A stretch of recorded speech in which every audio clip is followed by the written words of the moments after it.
Hello and welcome back to Factorio. My name is abucnasty. Since the last video, we just did purple science, so you can see here the production graph. I've been running it for the last 30 hours straight just to make sure that we don't have any issues with it, and it's been running like a champ, which is fantastic. However, there's a secondary problem. So I'm showing the pollution cloud for a reason. Well, we've redesigned green, red, blue, purple, all those different sciences, right? And, well, it's nice that they're all recreated, but like this whole area now has a slightly unstable pollution cloud, and it's ever so slightly increased now because of the new beacons and everything that we've done. So, yeah, you're seeing here, the unit count has gone up. We've got biters again. Alright, I am so sick of dealing with this. Every single time I make any change to the base, the pollution is growing, like, and I have to go and send spidertrons out to deal with it, like, alright. Today what I want to do is completely redesign this hub. I want to capture the pollution, and I'm probably going to use tree farms for that. I also want to redesign the labs. I want to try out using lead follower for those, so that control method. Additionally, just since we're doing a green movement, I've already gone and said I'm going to put all these solar panels down, so that I can just in general kind of fits the vibe of what I'm going for. So what's the plan for today? Well, today, let's redesign the hub. Let's create new labs. Additionally, I want to move some of these train networks around. I'll probably do that in a follow-up video because it's probably going to take a while to do, but I'd like to use this area here as the new center for research. So in like the next video after this, I'm going to go and basically deploy the actual base. So for this one, all I want to do is basically focus on the design. Let's get a new lab set up, and without further ado, let's just get into the design work. This is the original hub. I've copied it here in an editor just so I can kind of deal with it and look at it and kind of talk through some of the things I want to change. So here in the middle, all the science that comes from Nauvis comes in from the top. I don't like that because I've had to squeeze it in here, and it really limits the amount of space that I have in here to just export all the items around the hub, and it's really cramped. There's a lot of belts going on in here. So what I'd like to do ultimately is I'd like to move all of these imports to come in now from the back. So I'd like them to come in from the rear of the lab. So that means removing this whole section, deleting it. There's another thing that I kind of do here, which is I have an additional signal that I can send from Nauvis anywhere, which is the skull symbol. Whenever that's sent over a radar, that means to void everything, including the agriculture science packs. So that's a way for me to drain it on occasion when I want to. I like that method. I want to keep that around. So that's something I want to incorporate into all these designs. And then additionally, I have here a lot of inserters just purely from symmetry. There's 9 when we only really need 7. So I'd like to remove those. And ultimately, I'd like to be able to surround this with 16 beacons. This is only 13 beacons here for these. So I know I've got plenty of these. I actually have overkill on the number of biolabs that I have, so I'm not too concerned about producing more things on Nauvis. But, and I apologize if you can hear there's a thunderstorm outside right now, so enjoy the ambiance as this is going through. So that's one of the things I'd like to do. I'll keep basically the basic footprint, but then what I want to do also is surround the entire area here with some tree farms. So I was noticing in my current mega base that when I was running the purple science, I turned pollution completely off for a little bit and then reverted it. But I noticed a pretty decent jump in UPS. So what I didn't test in my original video when I was like trying out different pollution control tactics was like the pollution cloud, I did not let it grow far enough so that it actually wound up getting to the full size that I have on my actual base. So with that, I'm curious about if we do surround the entirety of this base setup here with actual tree farms, right? And get them all the way around the perimeter, that might be another way to do this. So instead of the big pollution cloud. So here, like, I have blueprints ready for this. What we can use is also like a dynamic clock so that I can more tightly control specific areas. So that's another option too. But with that, let's go ahead and talk about the labs. All right, so let's get into some design work. So let's start with the fundamentals of a 16 beacon lab layout. So these are pretty standard. There's some people that have already done some good work to figure out the belt weaving techniques for that, so I'm not going to credit anything about me figuring this out. that already exists. A lot of people who have documented it. So what am I going to talk about? One difference that I've made is most of the people that I've seen who create these load them all in from the front, all because most of the science is getting imported into Nauvis from like Vulcanus, for example. I create everything on Nauvis, so I want to load everything from the back. So that's the way that I've laid it out. I have everything coming in from the right-hand side, and then just the imported science that I'm bringing in from all the external planets come on the left-hand side. So that's how I'm going to design every single one of my labs. The only difference, if you wound up importing stuff from not from Nauvis, then you're going to have to basically reverse all of these belts, but everything else will stay the same. So let's talk into the different kinds of inserters you can use. So the first inserter you can use, right, is a stack inserter.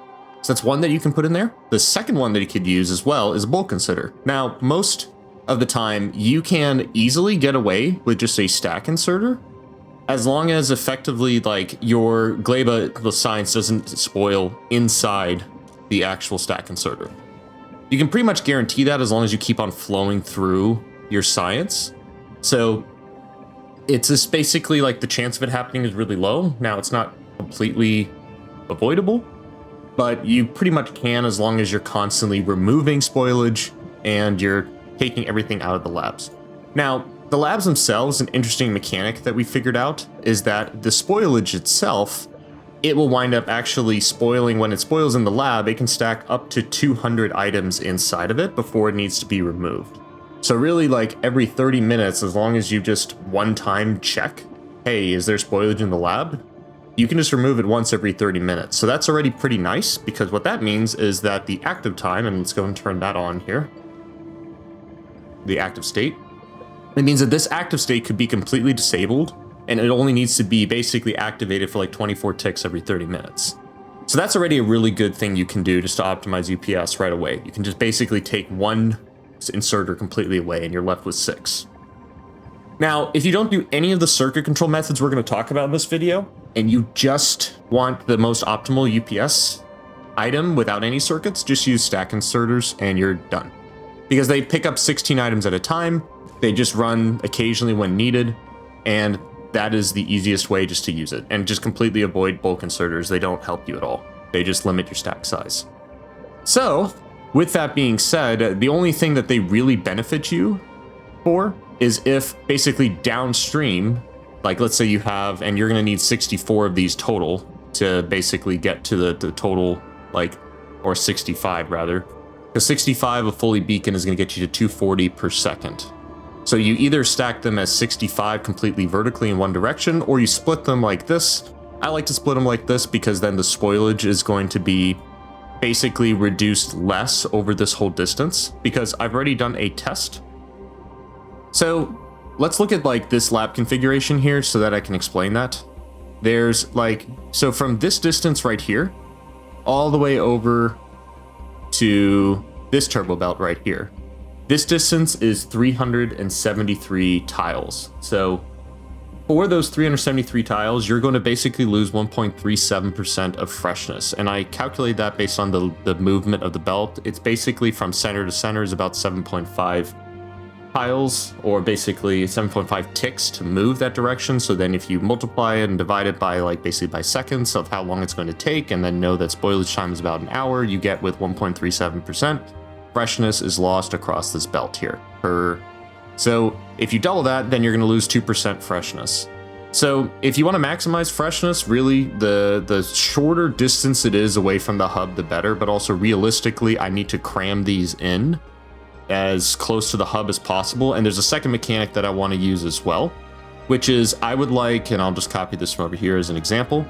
I want to also offset the amount of in here, the agriculture science that I'm getting for at least the first lab. And this is really critical because like even here, like this is 100% freshness that's coming in here. So if it ever stops like this freshness value goes down. So to maximize freshness, you want it to constantly flow through. But to benefit UPS, you want your inserters to have back pressure. So you're going to kind of have this trade-off where you're going to lose freshness over time. So the way to kind of think about that is like, okay, let's say we have 64 of these, right? So we've talked about this example. and let's go over here to this one here. So this is an example that's using stack inserters. By the way, I have created very many different designs that I've been experimenting with, so I'm just going to talk through them. This is too complicated for me, honestly, to go through and explain over and over and over again and actually design it live. And so I would much rather just focus on what have I tried and what works and what doesn't work, and then some UPS testing results afterwards. This is already going to be complicated enough. So because we're going so far and deep into circuits, I've installed a mod which is Circuit Visualizer, to make this easier for us to look at, because we're going to have some extremely complicated designs here that are going to have really weird circuit configurations like this to just basically parallelize everything. So just visually seeing this, I figured it was helpful for people that are colorblind so they can see these lines, but then also two, a couple people on YouTube have or at least in the comment section have talked about that, hey, you're using a lot of circuits, it's really hard to follow what you're saying because these lines are so tiny. Like, you know, if I remove that mouse over visualization, seeing these little tiny white lines is really hard on YouTube. So this is going to probably show a little bit better, and hopefully this is going to be easier for people to visually see. All right, that aside, tangent, let's go into the actual individual designs here. So let's talk about this. So if you have agriculture flowing across here, right? So let me go ahead and turn this particular thing on. So we have agriculture flowing in here. So if agriculture comes from this one and goes all the way down to the very end, right? So if, let's say, the very beginning, your input here, the freshness is at let's say 90%. And over time, especially if it's completely fresh, so this is your absolute, completely unrealistic situation where you have 100% freshness coming in here. And we'll just increase and maximize the speed so that this is all backs up. So I'll enable this. So what you're seeing then here is okay, right as this comes in, we're at 99% freshness. That's great. Realistically, this is going to be 92, 91%. So if you have labs here, even these 32, right? You can basically think about it, it's close to 120 per second. So if you have that, then, and at the rate that these consume this, right? So this is 3.704 per second. That means that the freshness from the very front is going to lose 1.37% freshness by the time it gets to the end. So you're already at that deficit. But even so, what you care about is the lead, the very first lab. If that's over time, and just to simulate this, I have this wonderful little thing here, which we'll just let queue up here for a second so that I can have the basically this agriculture come in so we can see freshness a little bit lower. While we're waiting on that, basically the math here is let's say we assume this is 120 plus an extra lab that you're going to have to account for. So this is, let's say, 120 per second that we're actually going to be wind up using.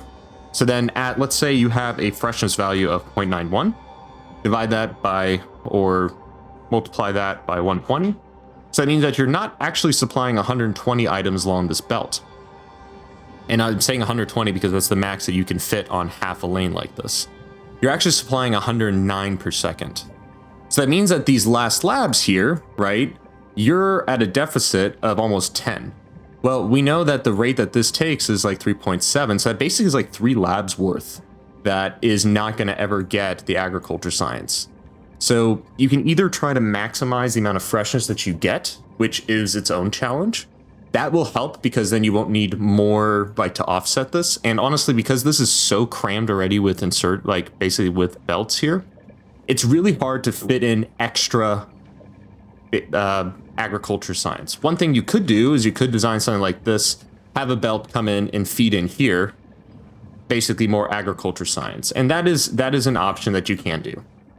So that is a potential change that you could make, but I've opted for, in some of these designs, I wind up having a spoilage remover just so that there's not a chance of you losing spoilage along the line. You really could have it at the end. Anyway, so that's a potential future change that we could make, but one of the easiest options that I have opted for is at the beginning of the line, what I wind up doing, and this is not going to be the design that has it, but this one particularly does. So let me go and find one of them that actually has it.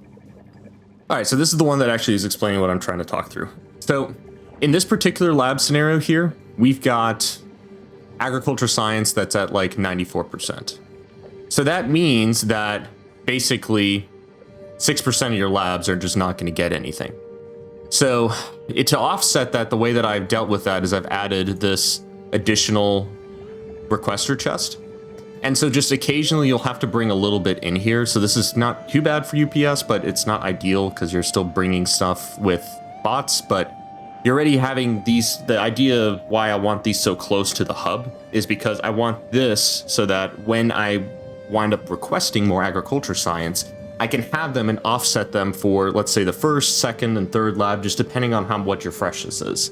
So since 96% of those 32 labs are just not going to be running if you don't have the actual agriculture science, what you wind up saying is then, okay, you just basically say, okay, what is basically out of the 32, and then you multiply it by like what your freshness is. And I'll just take it as like, I'm going to lose 0.5% across the line.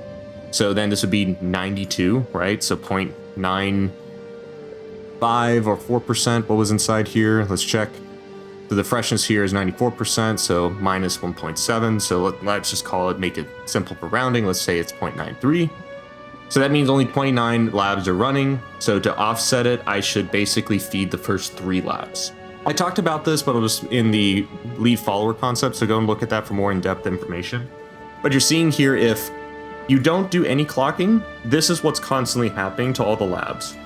As science is being consumed, and especially if they're inserted at different times, and their freshness or their remaining amount is different between these different items here. So you can see here, if I go like a couple ticks forward, you're seeing that the progress bars are all in sync for all the sciences. And that's very intentional because as I feed things from the right-hand side, I wait here. So like, let's say I disabled this for a second. I wait until all of them are fully saturated and all the belts are fully saturated before inserting for the first time. As long as you do that once for all the sciences and you never run out of science anywhere downstream, so for back pressure reasons, that's already going to give you a big leg up, because then when these little wake signals happen, let me turn it back off. Here, you're seeing that these are pulsing all at the same time. Whereas if one of these sciences were inserted slightly at a different time than the other, then these progress bars would be all over the place. And so you'd have a lot more flashing happening all the time, because every single time one runs out, that's an update basically to the biolab. So that's already an optimization you can make, is just fully saturate all the labs and all the belts, and then turn on for the first time basically all the inserters. So that's one way you can do it. That would already be way better than the very first example that we talked about over here, where they just can insert whenever they want to. So, and you'll see that here as well if I pause this for a second. You're gonna see that you can see how right now these progress bars are different than these. That's an extra update. So if we look at this, you can see just how much more this is flashing. So this is already worse because these have to now constantly wake up and check every single time. So the best thing you could do is just basically remove all the inserters here. So this is an easy thing that you can do, is just don't research anything, right? So if you just want a quick pro tip on like optimizations for UPS, fill and saturate all your labs like this. And I will just basically delete the labs completely. And then let me undo that real quick. So the easiest thing that you can do with that is just run a wire across all of them, let's say. And then just have like a condition that, hey, whenever the check signal is greater than 0, right? So then you can connect this up, copy and paste that, place it around all of them, right? And then basically just whenever you're ready to go, you'd wind up going and putting in here a signal, and it doesn't matter, it can be somewhere. And you put this in here, and you put a check mark in there, and you'd enable it. So if we do this real quick here, and then we'd wind up then, once everything's in, you'd see all of these are saturated. And you don't even have to go to that extent. You can do that if you all want to continue to research something and continue to add labs. But the easiest thing you can do is, even without all of these, I'll keep this over here. You're seeing that they're putting in fresh science in, right? So all these are the same progress amount. They all are the exact same sync nature.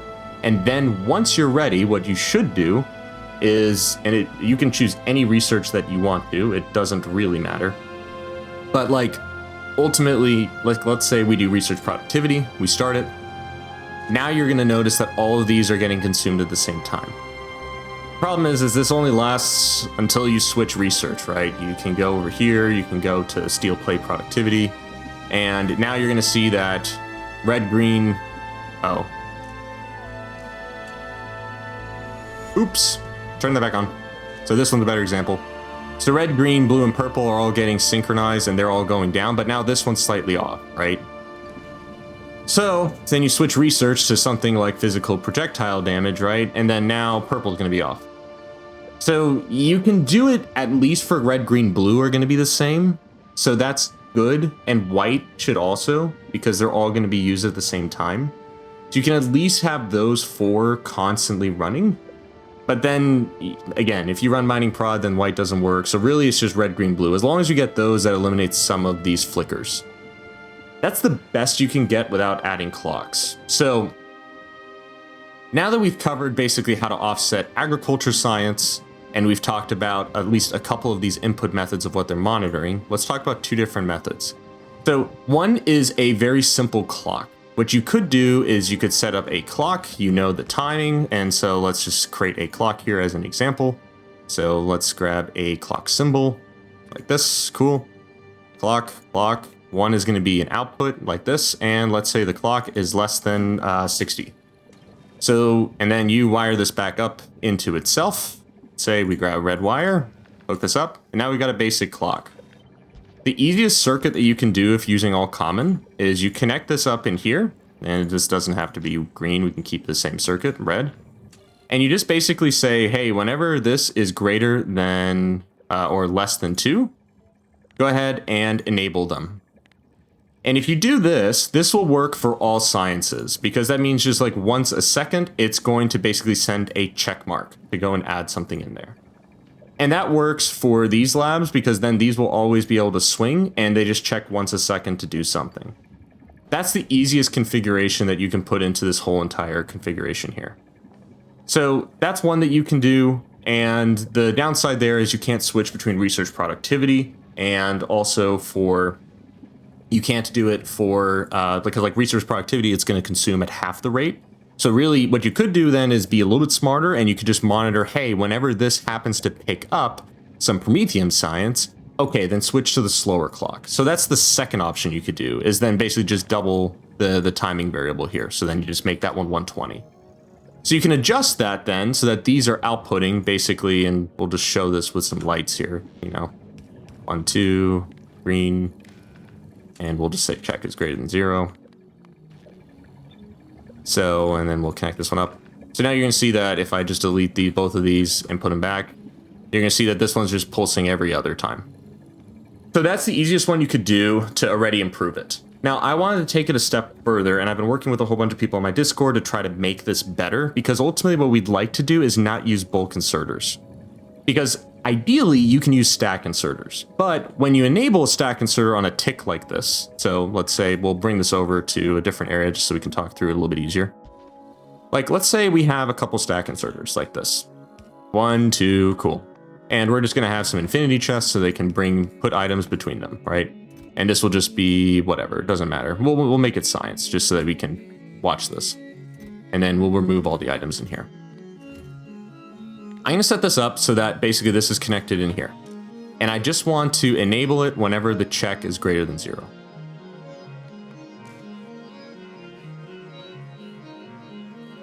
So, and then I will grab a bulk inserter as well and do the same thing.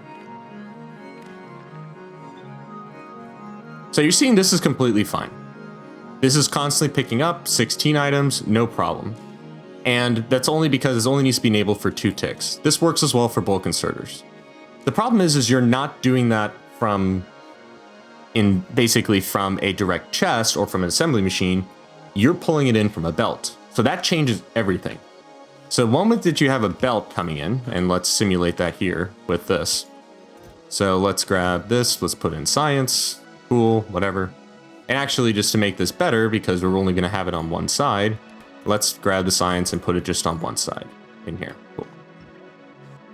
So now that I do this, and then I bring this in, you're gonna notice something. The bulk inserter can always pick up items, at least 8 items, right? The stack inserter doesn't, because it needs more ticks to continue to pick up items, and it doesn't drop. So that's the thing about the bulk inserter, is that it's a little bit more dynamic, and that you don't have to send as many ticks for it to actually activate. So to get this to work, what you'd have to do is you'd have to enable this for more than that. You need at least 4 ticks. Now these can actually pick up. So now stack inserters work on a clock like this. So that means they just have to be active for longer. And also the bulk inserter can now pick up all 12 items. So that's also convenient. So that's another thing that you can do to pull things off of a belt.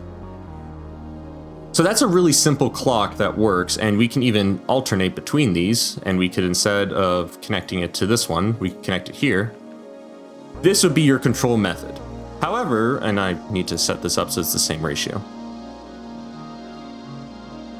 So now it's just picking up every other item. So this would be like your Prometheum one, and this would be like your regular science. So that's already a nice option that we could use to control this. But the downside to this is you're gonna have a lot of sciences, right? So if we're not consuming, like we're always gonna consume red, but let's say we're not consuming, for example, we're not gonna consume purple sometimes. Sometimes we're not gonna consume white, sometimes not metallurgic. You still get this extra pulse all the time because you don't know which sciences you're actively using. So the problem also that exists is with a lab, right? If we have one of these here, you can't connect wires to it. So you can't do what you would traditionally want to do with a lead follower design. Because with a lead follower, like the whole concept is, cool, I have something that is making, reds, automation science, whatever that is, and we'll just, to make this easy, we'll wind up doing it with gears, right? So I'll just put a whole bunch of iron plates in here. So what you wind up doing then is you would read the contents from that and in here, and then you just enable this. This isn't exactly lead follower, but the point is like you would enable this when this is like, let's say less than 16, and you have some gears in there. So normally what you do is you grab a decider combinator, have the same logic in there, and we'd say here, this is less than 16. And then you put a check mark. The reason that I do this and I don't wind up saying like this direct monitoring is because I've proven already that this is less effective for UPS, because every single time a value kind of comes in here, and so we'll just put this in here to show this. Every time the circuit network is getting updated like this, that is an extra signal that is sent to the inserter, and it has to make an evaluation. So it's better to block it and guard it. So we've done this, right? So, and then you just send a single value over the network. So this is greater than 0, for example. And now we disconnect this and we connect that. So that's what you'd wind up doing, so that there's only going to be, and we'll put this in here and remove this real quick, and let's just make it slower. But now this is guarding it. So it's waiting. This doesn't have an activation signal until basically the value falls, then it's one value. As long as the signal value isn't changing, there's no evaluation done by the inserter, and that's also better for UPS. So that all out of the way, we can't have a feedback mechanism. So there's no way to adjust for looking at the actual lab, so you have to rely on the inserters. The problem with this is that there's also an inherent delay. So you would say, okay, what I want to do is I want to activate this one, and let's just have them both the same. I'm going to change this up. Instead of using a clock, what I'd like to do is, hey, I only really need to activate this inserter whenever this one picks something up. What we could do is we could say, hey, I'm going to read the can contents. I'm going to hold it the entire time it's active. And then what I'm going to do here is I'm just going to say, hey, anytime anything is greater than 0, I'm also going to activate. So I'll remove this. And you'll notice a really weird behavior that's happening here. So let me just have it so that it's on both sides of the belt so that they can quickly grab things. You're going to notice that these are slightly off. How much are they off? Well, if I, let's say, turn this off real quick, so I can't pick things up. That's also a problem, is if it ever gets stuck, then this one runs forever. So let me pause this, let me enable it, and then I'm going to go one tick forward. The first tick, this is immediately going to decide I want to grab something, cool. it's going to grab it. So now it has some contents in it. The network says it has something. This isn't enabled yet though, even though the circuit network has something. We go one tick forward. Now it's actually active, and you can see that with that little green icon there, right? So it's active, cool, but it still hasn't picked anything up. So this is one tick forward. Now we have one more tick. Now it picks something up. So this is a problem as well because the timing of when you insert things into labs becomes more critical because the insertion limit changes for all sciences depending on their speed. So like for basically all the normal sciences, so like if you're doing mining productivity, laser weapon, physical damage, all that stuff, that is at a rate of basic consumption of 60 per second. Research productivity is the only one that takes 120 seconds to research one unit in the lab. So for that reason, the insertion limit, and again, I'll grab a lab over here to show this, the insertion limit in here now goes down because of that slower speed. And also the condition for when it should insert something goes from, instead of it whenever it hits 9 for regular sciences, it goes down to 5. So that's like when this number has, let's say 1, 2, 3, 4, 5, at research productivity, it'll tell this inserter, hey, I need to put something in there. But if if I'm running basically any other signs like physical projectile damage, this will happen at 9. So that also throws the timing things into whack as well, because let's say you have all the labs are exactly the same and synchronized. The moment that you want to put something in, because the insertion limit is basically that this is going to allow it to put something in there, is less, it's basically is this 9 trigger. If you add 16 items to that, right? And let's do that real quick. Let's get you to 25. That is the absolute maximum that you can put in here. So at research productivity though, that jumps down to 5. So now you're only putting 21 items in there. So that TikTok pattern is going to change things, because now if let's say you had 9 in here and you switch to research productivity and the first lab happens to put more items in because it says, cool, I was able to do that because I'm slightly off from the rest of them, you're going to oscillate forever because the labs downstream are not going to be able to put more items in there. So that's an issue as well that you start dealing with stack inserters. It's not a problem for bulk though, because bulk inserters can dynamically choose how much they put in them based on the capacity that's in here. So if you're slightly off, that's fine. They can just grab 8 items or 4 items instead of 12 that they could at maximum. So stack inserters aren't that way, and then they'll get stuck, and then they'll be in this constant TikTok pattern and you'll have oscillations. But all this said, stack inserters are the most optimal because they can pick up 16 items. So that means that per swing of one of these labs, right, and we already know that this is going to take, 3.7 items per second, that means that basically every 4 and change seconds, these could be swinging, whereas every 3 and change seconds, a bulk inserter can do it. So now that I've explained some of the mechanics and some of the control methods and this tick delay, let's talk through some of the solutions that I've actually done to try to make this work. And then we'll run some UPS tests afterwards, and I'll talk through all the examples that we have. So this is the way that I currently do science today. I have a clock that we've seen before here. Every 60 seconds, it goes and it inserts for 1 tick. So, and that is basically the way that this works, and it just sends an extra signal in here, and just all these are looking at is, hey, whenever the moon signal is 0, then it will insert something. So this works, but the problem is, like I said before, all these extra inserters that are not being used, so like this one here is getting an extra blink like that, and it gets an activation signal. So I'd like to move away from that because you don't have the ability to now control which one you're using. So that's the first one, using a clock. All right, so the next example here is a lead follower concept that I've created. Let's walk through that. I'm going to wait until all the science comes back just for that optimization of being able to pick things up at the same time for the same belts. And everything should be back pressured now. Cool. So I'll go ahead and turn this on. When I turn this on, all these inserters now have the ability to go and swing. And then when they swing, and I'll just show with the first one as an example. So this one is wired here to this decider combinator in here, the 0 signal. And you're seeing that this is just whenever anything is greater than 0, it goes in for a tick, will emit this 0 icon. This setup is slightly worse than the setup that I've created before previously, because when I show that there's a 2-tick delay, well, there's now technically a 4-tick delay.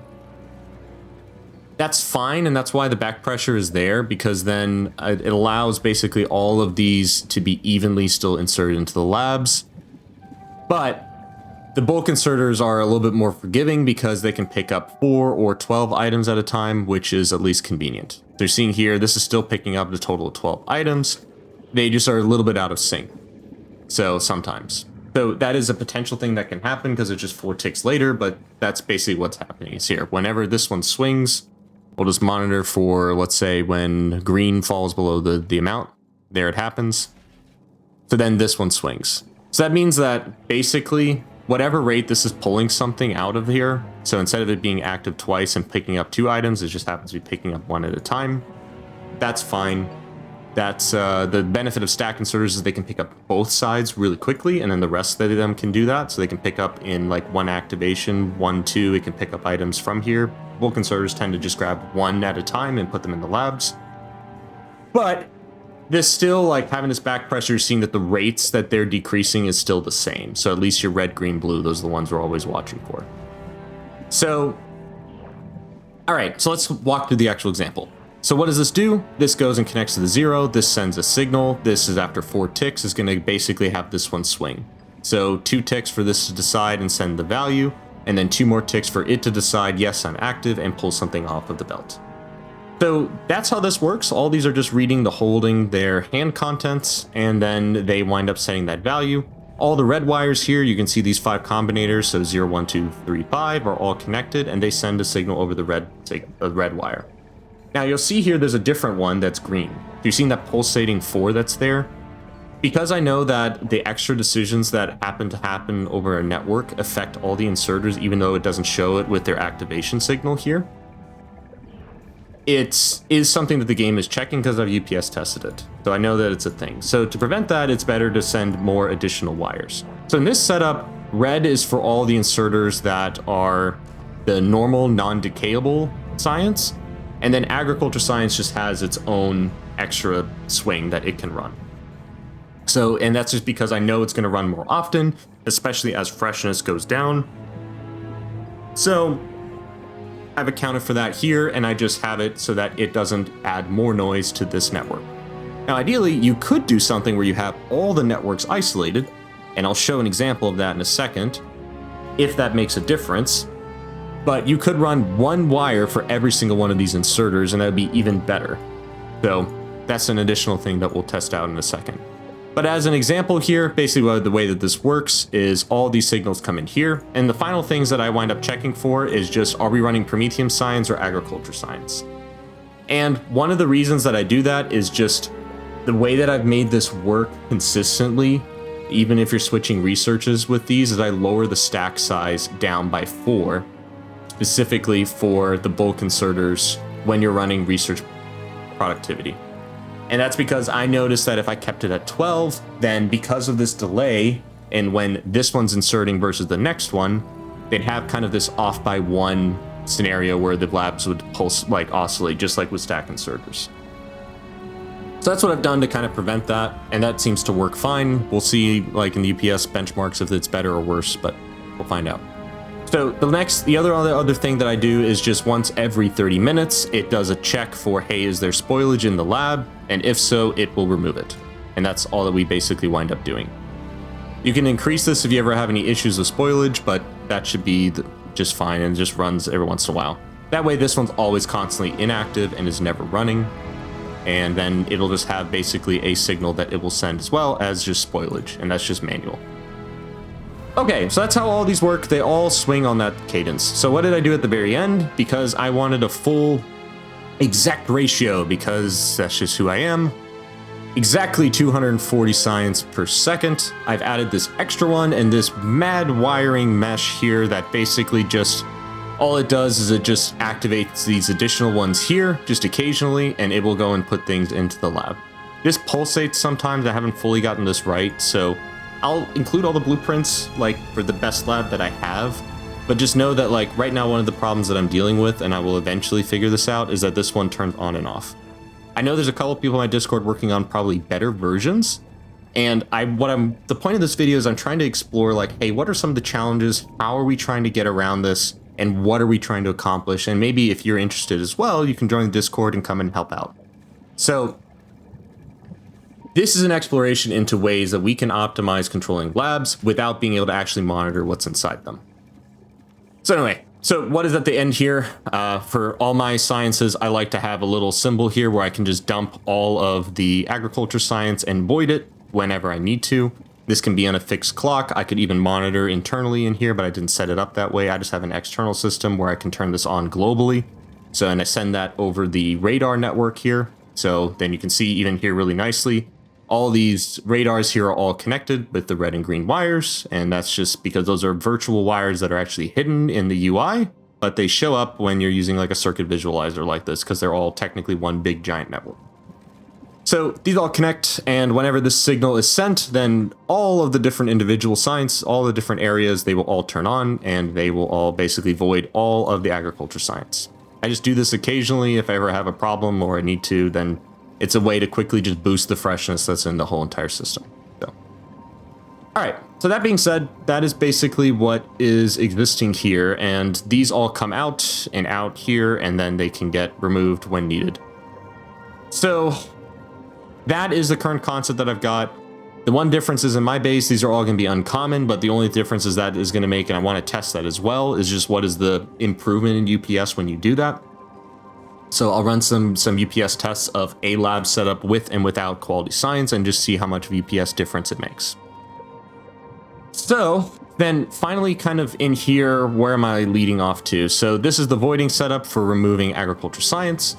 And then, yeah, so this is then the full setup that can do 240, and this one just happens to pulse on and off occasionally. So something that I want to improve, but that's a current limitation with this design. Okay, so that is a lead follower concept. So this next version is wildly more complicated because of the stack inserter. So this is an attempt that I'm doing. We're going to see if this works or not. So I'm going to turn this on, and we're going to go and start with research productivity, and we'll go ahead and enable it. So all of them swing at the same time. I happen to have here, the only difference is compared to the last setup is that they're reading now a pulse rather than a hold. So just one tick, they'll send the amount of items that are inside of it. And then it has a control signal here for configuring the stack size, but I don't wind up actually using it. Instead, I change the delays of how long they're active for. So same concept here, and we'll turn on my circuit visualizer so that we can see this, but effectively, the difference here is I'm monitoring all of them here, and this is just for convenience of my own, like removing my headaches. I could have had them split, and kept the same generic inputs, but I just wound up doing it by science. So this setup, you have to very explicitly put them in the exact places that I told you to. And if you have different quality, you'd have to change the quality that's inside here and change those values. But the point here is like, hey, whenever this one picks up, it sends a signal and it monitors the input. So the yellow gray is going to get a 5, and then that sends that out. What I do here is I kind of have a multi-clock that I kind of wound up setting up. So whenever this picks up an item here, like let's say it picks up here yellow and gray, and we'll wait until this gets below the 10 value. And you're seeing they're all exactly synchronized right now, which is cool. So yellow happens, it's going to pick it up on the next tick, and it should pick up something. Come on. Oh, nope. This is research productivity, so it actually waits until 5, and that's a big difference here too. So 5 happens, red just got inserted, and you're seeing that red basically was sent, and there's a signal for 0. And if we look at this particular combinator, you're seeing all these values going up now. What the heck is this doing? So what this is basically doing is it is going to, until it gets to 80, this is going to emit that O signal. And that is so that all the way down the line here, these continue to get that for a configured amount of ticks that I have specified. So on average, this takes about 24 ticks when you're normally running it. And then with research productivity, because these could pick up 16 or 8, that was kind of, again, trying to make a compromise so that if you ever had these out of sync because of running something other than research productivity, I wanted this to be dynamic so that it can still try to pick up for longer, because you might be off by more, because that condition for when it can actually insert something is down to 5 instead of it being, you know, consistent across all the different researches that you're doing. So if they were all effectively at 9, then you wouldn't have an issue at all. But because they change from 9 to 5, you can't have all of them constantly following each other in this manner, at least. So I've increased it to 80 here. And this is the thing that I do, again, just detecting if research productivity is being used and then sending that value. So if, let's say I switch sciences and I go to, I don't know, physical projectile damage, you're going to see that after about 512 ticks, this drip value is going to drop, and we're going to go down to 20. And that's because we don't need to send it for quite as long anymore. So that's just because effectively these will, most of the time, at least in practice, I've noticed that this works, and I've just chosen 80 as a number because it's 4 times as much.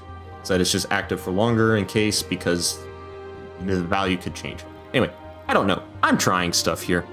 Basically, the reason I've like chosen this is because I've noticed that just by observing this, that this needs 20 ticks to guaranteed pick stuff up from here. So this whole setup requires guaranteed back pressure. It constantly needs to be monitoring the belts. Basically, always, you can't have any gaps in them at all, and they have to be always able to grab something. So that's why I'm choosing to always use a larger belt like this, because it can always grab 16 items. Whereas if you grab from underground like this, well, it only has access to 8 items. So it's better to have them at least all consistent. So that's one thing that you can do as well, just to make it easier for these to pick them up. All right, anyway, lots of rambling. What else am I doing in here? So there's a whole bunch of other clocks. The other way that I made this work is because I can't guarantee the freshness is going to be the same across all of them. So to prevent a desync, what I do is I know that this is every 256 ticks for research productivity, and every 128 ticks, it's going to have to pick something up and put it into the labs for all the other sciences. So if we switch to, let's say, refined flammables, for example, this needs to pick up like every, you know, basically 2 seconds or so. It needs to grab something. And that's because, you know, the rate of this is consuming, again, is close to 4. So that's effectively on average. And then also you're going to have the agriculture is going to drop. So that value is the same. What I do is I just have a clock in here that winds up saying, cool, as long as agriculture science pack is equal to 0, keep running this clock. Whenever this gets over 600, stop sending the agriculture signal. That means that we are no longer using agriculture science. And as long as that clock here, I just do a modulus of 128. So every time that this value, that basically is saying what is the remainder of 128 of the wait time that's here.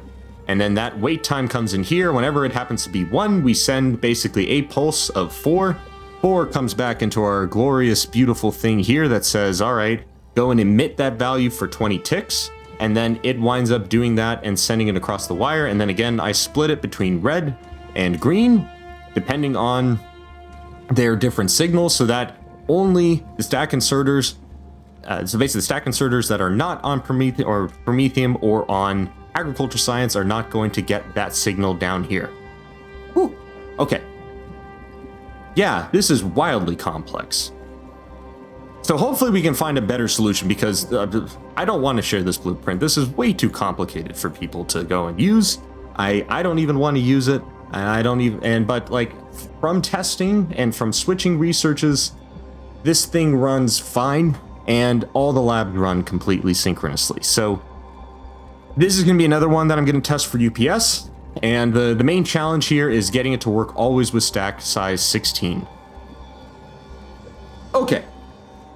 Otherwise, the rest of it is exactly identical to the top model, and all of these are, and with the exception that down here, I wound up making these bulk inserters because I couldn't quite get the stack to work down here. So effectively, you could cut this off and not have this extra one, but I wanted basically with just the occasional start stops, that's fine. I wanted almost 240 per second. So that's basically what I wound up doing. That is in a nutshell what this whole setup is. Anyway, that's the other method. I have one more to talk through that I wanted to try as well. So this is a wildly complex one. There's a lot of wires going on here. there's all these lights here, right? So I'm using the lights to kind of send the signals instead of having a million of these medium electric poles here, because the moment they start adding these wires are going to get really hard to read anything and they look like just a complete rat nest. So at least having the lights makes it at least semi-manageable with them, and they kind of hide the fact that there's a million wires going across here. But just to visually see this, you can see that for each of these networks, I have set them up so that there is one for each of the different inserters. This just sends basically an input pulse and then sets filters here. That was like so that there's at least a less of a delay. So there's only a 2-tick delay for all the other sciences that are down here. And finally, just an activation signal. So this was a second method I wanted to do. I know that like setting filters is worse for UPS, but I just wanted to see, can that extra 2-tick delay, is it better or worse if I just send it all the way across this network? So this is another one that I tried. So this is another just weird design. I've already sent most of these just on my Discord channel, so if you're interested in trying out and joining this experiment that we're trying to do, then you can find them there or just ping me there if you need them. But this is another setup, again, just having the same kind of end setup here for all the sciences, and then all the way down at the very front, there is an individual signal for all of the individual inserters here. This was a complete pain to wire up, so don't do it yourself. Grab this blueprint and use it.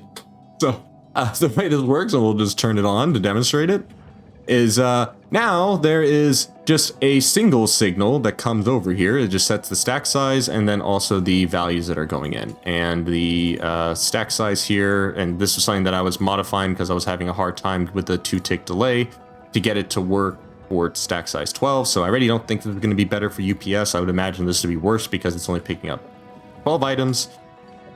All right, so that is this setup. So let's go run some rudimentary benchmarks and just see which one of these is the best. And then I will wind up putting it into my new hub. So I've run some benchmarks for these, and I'll clean these up before I publish them, but you'll be able to see these as well. So I've put and created one for all these different designs that I kind of have covered here, and I wound up putting them in here for us to compare and talk through. So I have one for 12 science, that's research productivity. 7 science was using bot speed, so just to monitor that. And then also a 4 science, which is mining productivity. So let's start with the research productivity, running everything. So the best design that I created was the bulk V2, and very close second was that basically using stack 16 with that really complicated logic that I just showed a couple seconds ago. I have omitted basically I've already removed the setup that I had a second ago, which was, and let me go ahead and show this in Factorio here. So if I switch over to that, what I wound up saying was like, hey, not this setup, but specifically, actually this one. This one performed really badly, so I'm gonna have to revisit this one and maybe change some of the logic. So I've just omitted it because it was the worst performer by far. Probably not a surprise, but like in theory it should be better, but like it just wasn't. So that was kind of a shock for me. And I think it's because I'm modifying the stack size and also because I'm setting filters. So I know set filters are worse, so I guess that kind of makes sense. But anyway, that's basically the concept there. So let's go back to the code itself. So what I've included then is the bulk stack inserter and then also using stack 16. So these are really close here for UPS. This one is just more finicky because it requires more, it's more susceptible to problems with back pressure. The bulk inserter works a little bit better. And because they're almost the same in UPS, or even that it's slightly ahead, I don't really care about taking the risk with stack inserters. So hopefully maybe someone can find a better version that works better. But it's also because, like, again, the time is just of it being active is longer to just account for that extra invariance that you wind up getting with research productivity. So like it'd be ideal if this stack 16 combo, if it was active for a shorter period of time. So just for those like 20 ticks, just like we had for the other sciences. So this one performed a little bit worse here, but you can see like just the big difference that you wind up getting if you don't use a clock at all, right? Just by going and adding just a simple, just research prod, like just a bulk inserter and clocking it, like basically that I set up in the very beginning with just a simple clock, that gets you 20% UPS improvement right off the bat. But by turning off all the other inserters, that gives you an extra, you know, basically like looking at 18% or basically 10% extra from that. So that's massive in terms of like gaining an extra 10% on labs is a big deal, like removing these. So that's the whole reason we're doing this is like, can we get more UPS by turning off inserters? So this is already promising for like a lead follower concept. But maybe there's also in the future what we could try is like doing an experiment where we're using dynamic clocks and like only activating those clocks whenever the particular science is being used, right? So maybe there's a hybrid here where we still use clocks, which are really consistent, but then, yeah. But anyway, so these are concepts that we can explore. Let's go to the next science. So when we did basically the bot speed, there the bulk inserter worked again, it was better. So which was really surprising to me. I completely expected that the stack inserter would work better because it can run fully at like 16 items that it can swing and put in. But for some reason, the bulk inserter again just like was just overall better, and I don't know why. So I'm going to effectively right now, let's look finally at like the force science research here. Again, the bulk inserter worked. So, and then it was really close again with the setup that I had for the stack 16. So this is really the same way, and again just showing like I'm trying to understand why this happened, and it's kind of weird to me that this one was so much like just in general better. I'm fine with this. This is good enough. Like the UPS improvement that we're gonna get anyway, just from the fact that we're using basically this design.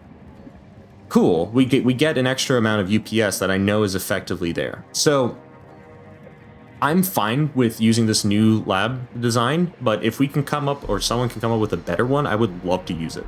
So we'll continue to explore this over the next couple weeks. We'll continue to try to find new different methods, but like for right now, I'm going to call this is good enough for me to go ahead and start redesigning my Nauvis hub. So with that, let's go into that and let's go talk through it a little bit. So a very frustrating thing just happened to me. I was just recording the entire design of my hub, and at some point OBS alerted me that I ran out of disk storage about 10 minutes into recording the actual video.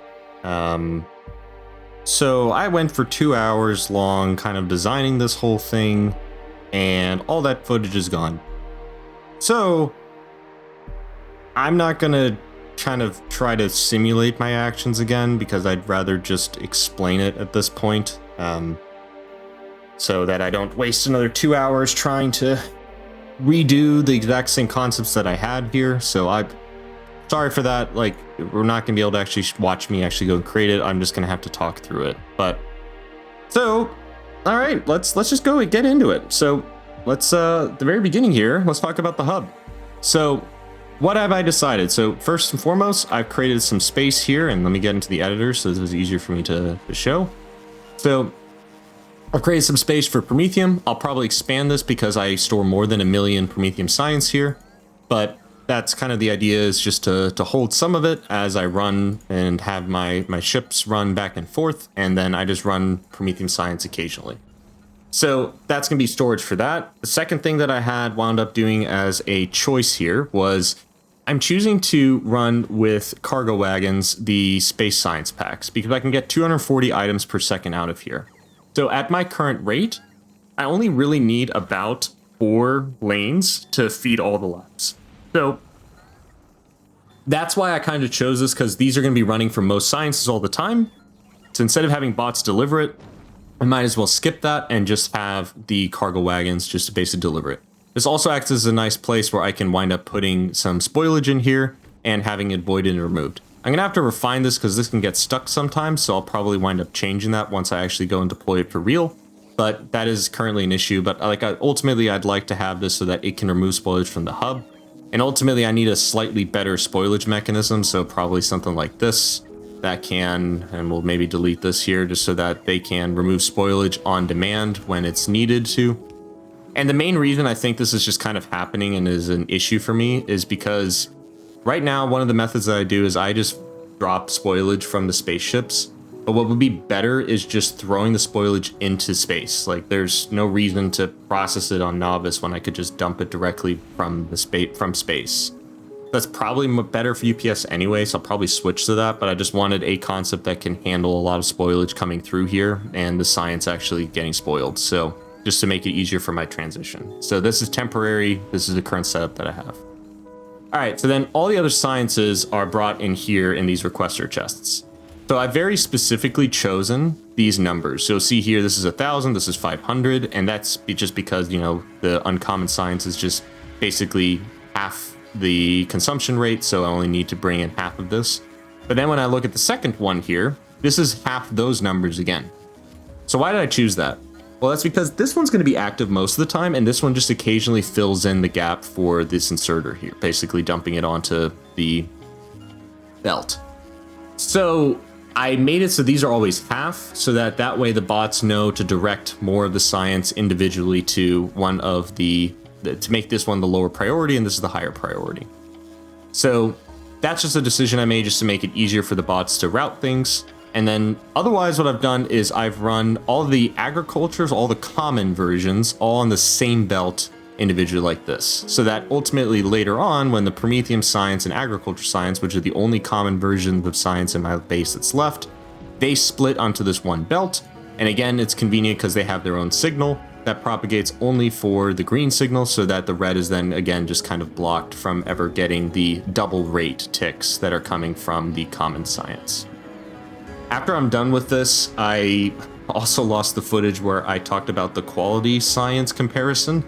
So yeah, sorry, I need to go and I'll explain that here afterwards, but I want to talk through the hub design first.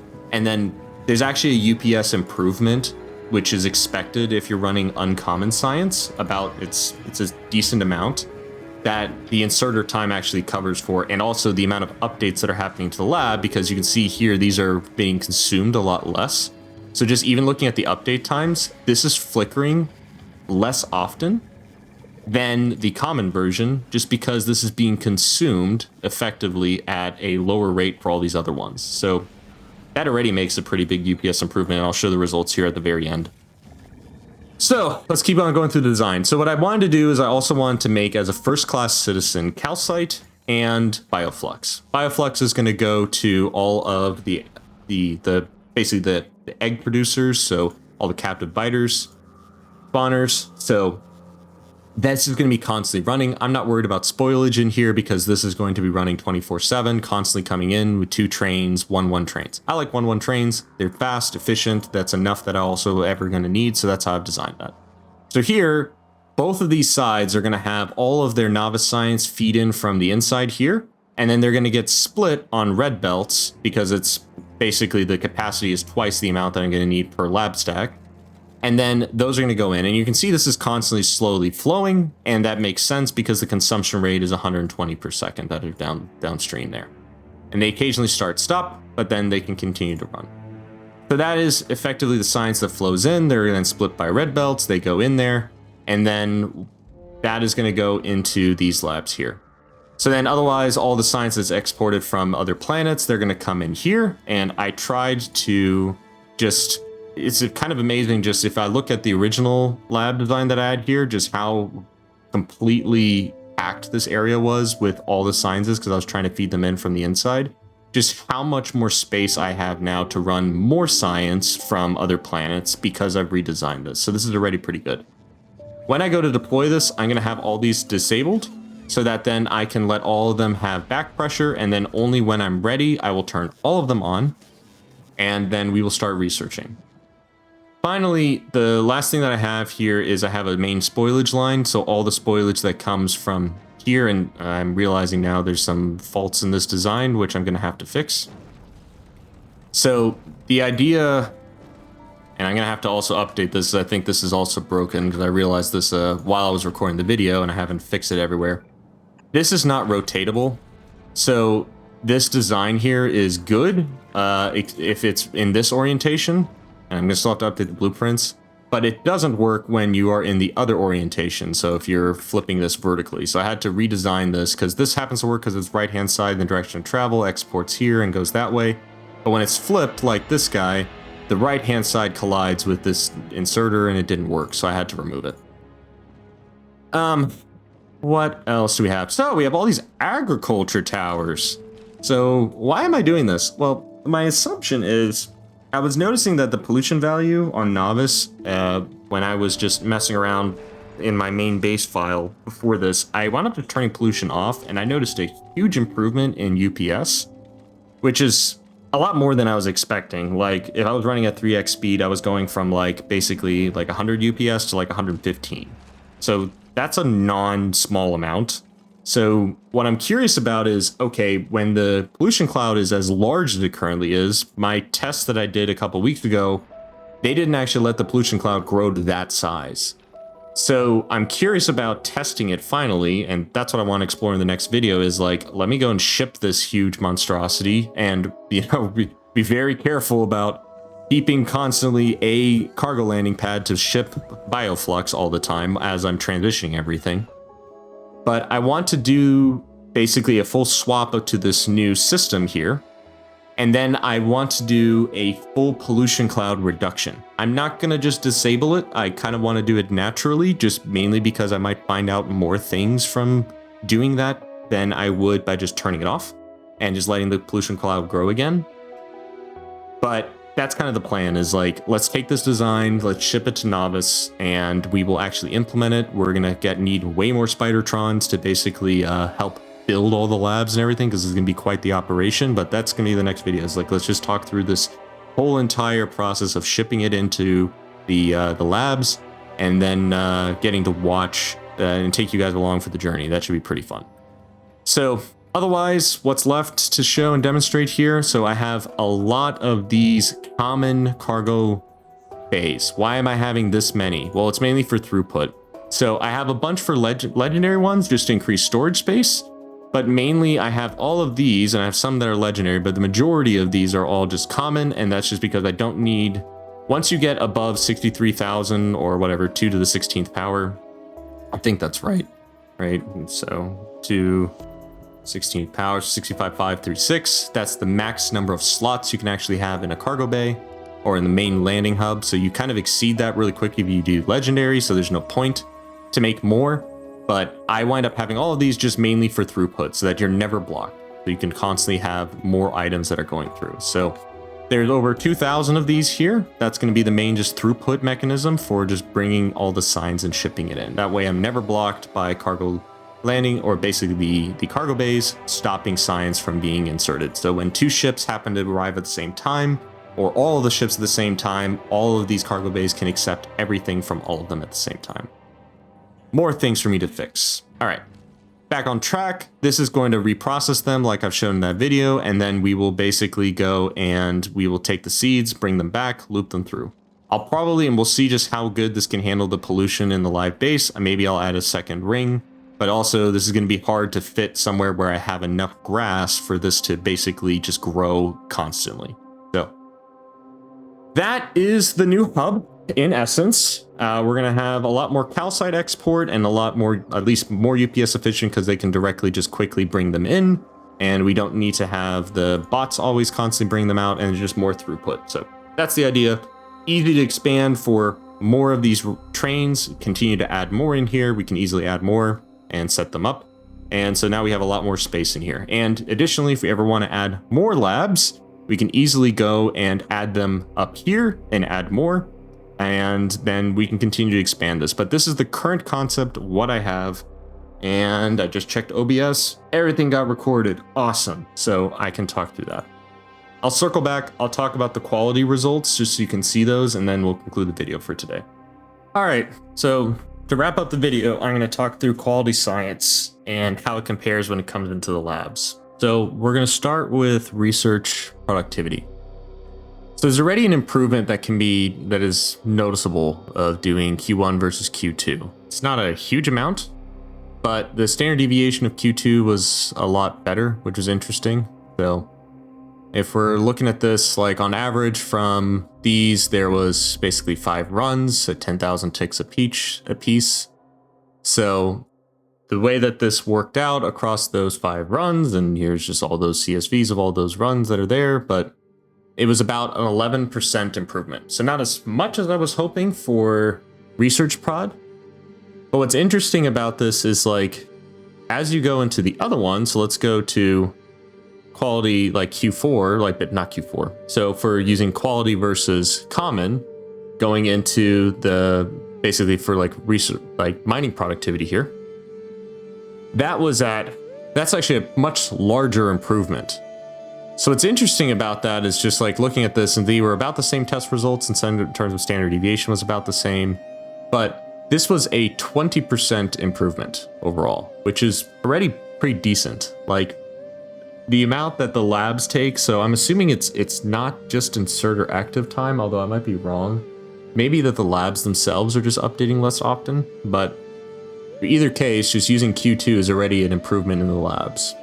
And so if we go from there and we look at finally like running bot speed, for example, well, that one was 34% better. So it's interesting when you're running just, I would have expected the results would have been the same thing for running like mining productivity, but it's interesting that for bot speed, there was such a huge improvement. And that's also because everything that's going into bot speed is Q2 and above. So it's interesting to me that this one was so much better than the others. I don't know. I ran this benchmark a second time just to confirm the numbers were about the same, so it just seems like they were exactly the same in terms of like the performance, but that's a good sign. That's showing that there is a reason to go and do Q2. The question is just still that is unanswered, which we'll get to eventually, is like overall, if you combine all the different quality versions of all the different designs, so like, you know, purple science, green science, red science, you know, all that stuff, and combine them with labs, is there a noticeable UPS improvement, and does Q2 actually win? I still don't know, but we're getting at least hints that at least, all right, we're right about that the labs are better if you are using like quality science in them. So like UPS is improved when you do that. I would assume, and I haven't tested this yet for anything higher than Q2, I would assume this would also scale if you did legendary science, for example, that the labs itself would just also decrease due to the lower inserter active time if you're clocking them properly. And also the labs themselves may not require as many updates per second because they're not consuming the science as fast. So overall, looks like quality science is better for UPS. Just the question is, do all the other complications that come with it win in the end? Don't know yet, so stay tuned for that. If you made this far in the video, thank you so much for watching. I try to tend to upload once a week. Final thing I want to note too is that the less bot traffic that you have, because you're only running Q2 science, may also help too. So less inserters, less lanes you're running, so all that stuff is something to take into account. Anyway, if you made this far in the video, thank you so much for watching. In the next episode, we're going to go and ship this huge base into production. We're going to bring it into the main base, and we're going to try to completely remove the pollution cloud. So that's going to be a really fun task because I've let it run for way too long and there's way too much pollution on Nauvis right now. So that's going to be a fun adventure. So subscribe if you want to see that. Otherwise, this has been a fun exploration into trying to have different clocking methods. Hopefully we can continue to make progress in this field of trying to find new and better ways to clock them. If there's a new version before I upload the next video, I will implement it in the base. But otherwise, we will continue to go with the current version that I have here, and we will see how it performs in reality. So thank you so much for watching. As always, my name is abucnasty. Have a fantastic day.